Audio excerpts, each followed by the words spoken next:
Yun ang gusto ni Lord sa'yo. Kaya lang gusto mo sarili mo, mahirap ka. Tandaan mo, mindset lang yan. Kaya kita mo pasok politiko, ginagamit ang mahirap. Nasubukan nila kung pumatay ng kapatid. Hindi mo mga ng Pilipinas eh! There's a box! Hindi ako galing sa politiko, pero tandaan ninyo, if you will bless our country, this country will be a better country. Takot na. Pastor, dito ka sa Amerika, mag-pastor. Pastor, dito ka sa kung saan ka na kumaling sila. Pero tandaan, dito kung inamin ni Lord, dito ako tutulog. Thank you, Father.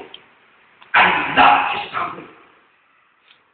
I want to see this country to take away the mindset of poverty because we have a God. Iba ba ang Diyos ng Pilipinas at ang Diyos ng Amerika?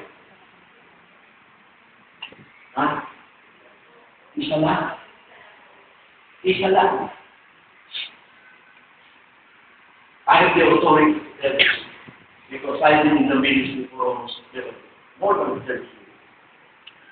In the ministry. Effective parenting. Number one, acceptance. Tanggapin mo mga anak mo. You have to accept them. They are unique. They are special people. Do not compare them to others. Children must know you love them. Your children must know you love Jesus. Sabihin nyo kung napapahaba ako. Okay lang? Kung ano nang sasabi, ayaw eh. Kasi, you tanggapin mo anak mo kami. Hindi yung dati mo dinideclare. Wala kang pag-asa. Ang kuling mo anak. Mamaya explain yan. Kung bakit kinakailangan i-accept natin ng ating mga anak. Pangalawa, learn to appreciate them. Show your appreciation. Motivate, encourage. Ang dami mo titig na sa anak mo, positive, huwag yung negative. Kaya ka na-i-stress at tinitig mo sa anak mo, puro negative. Gusto mo ma-stress, tignan mo lang yung positive. Gusto mo ma-stress sa church, tignan mo lang yung positive ng mga evidence. Huwag yung negative. Pray. Kung gusto mo maging positive ang church, tingnan mo lang yung positive ng pagiging pastor, hindi yung negative. Ang problema natin negative. Delete. Kinakailangan puro positive. Ang sarap maging positive. Appreciate it. Anong oras pinasasalamat ko sa Diyos dahil ikaw ay aming naging anak. When was the last time you can tell this to your children? Anak, I thank God because you are my child. Ang anak namin, really appreciate it. Always. Nung hindi ko mag-share ito. Kasi si Bian, sa birthday niya ng panganay ko, September 26. Hindi nga naman birthday dito, September 26. Bagyo. Sa birthday ng anak ko yan. Binagyo. Tama ba?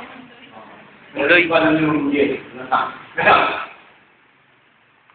Sabi ko, namin, pag-bibili tayo ng bahay, kotse, tapos magpapaaral tayo.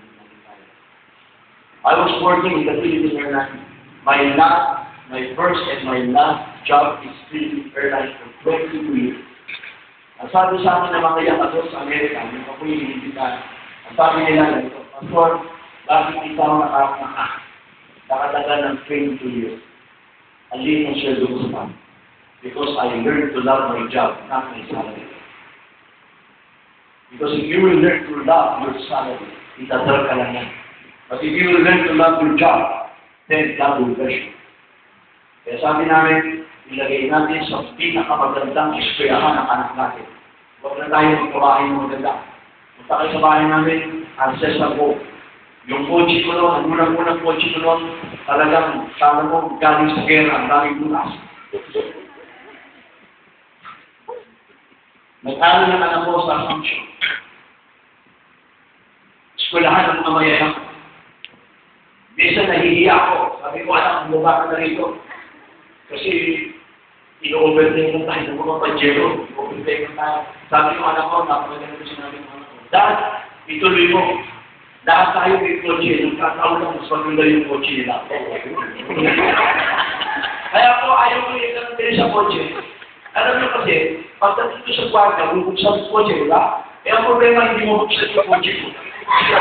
Awag na, diba? Kaya hihiyamay ako. Sandali, sandali! Bababa ako, bubuksan ko. Pero alam mo, one line, nilatin ko yung anak ko. Sabi mo na, kumusta na? Alam mo dati, hindi na higit sila sa akin. Higit sa'yo! Kung pinagdayaman nga nila ka ng kotse. Alam mo, dad, sa totoo lang, hindi na higit sila sa akin. Bakit? Because, ang sumusundo sa akin ay tatay ko, sila driver! Like first time! Ganun ba, anak? Sumusundo sa kanila, driver din. Samantalang sumusundo sa akin ko. Spending time with me. When was the last time you spent time with each other? I treasure those things. Minsan, yung anak ko, dala-dala, kasi may titipid kami. Walang ginawa, asawa ko, hindi magpaparon. Ako, lutong bahay. Ano ginagawa ng mga kami niya? Kaya bibili ko na lang yung pagkain mo. Basta makatikibat kami ng luto na. Could you imagine? We treasure our children because we learn to accept them. We learn to appreciate them. And then, it says, we learn to what? We learn yung availability, spend time with your children. Di mo ba alam, hindi na asawa ko dinidate ko? Ang anak ko dinidate ko? Nagkakami kami sa Starbucks. Why? Because I believe I have to spend time with my children.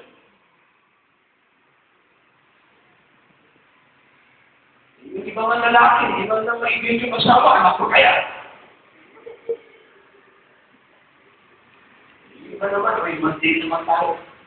Ang dapat tayo. Ikan ka. Dapat sa inyo, dapat eh. Kapag napupunta sa Coco, dapat tayo na pera parin, di ba? Kinakailangan ating anak mo isip nyo. I always, pag sinabi ko sa asawa ko, ako susundo ako mag-aakit sa anak ko, day ako sa church, I have to bring them. Kahit nasa pamamang sila, kahit mani-generate man ako, listen, I have to to the road, to drive her in her office. And I used to do that because I spend time. Kahit wala lang sila alam ko. Alam mo, one time, nung maliliit pa sila, ang busy-busy ko sa church. Imbita dito. Siyempre, convention, ay yabang ko kasi pastor dahil leader ng ganito, Filipino-American convention. Ano ko sinabi ko, ibigan ko. Darating ang panahon, walang memories ang anak ko sa'yo. Then, the word of Simon, the Lord is King. And I learned to spend time with my children. Yung asali mo lang na, magkaasawa na, gusto mo, doon tumira sa akin, no, I wish you. Ang usapan natin, kapag nag-asawa, walang tigil na sa bahay ko. Go! Get out of this place. I release you in the name of Jesus. Hindi yung makikita. Kaya ay, yung husband, iiwan ka ng magulang. Kaya hindi tayo dinibless ni Lord eh. Isang bahay na kaliit, 5 pamilya.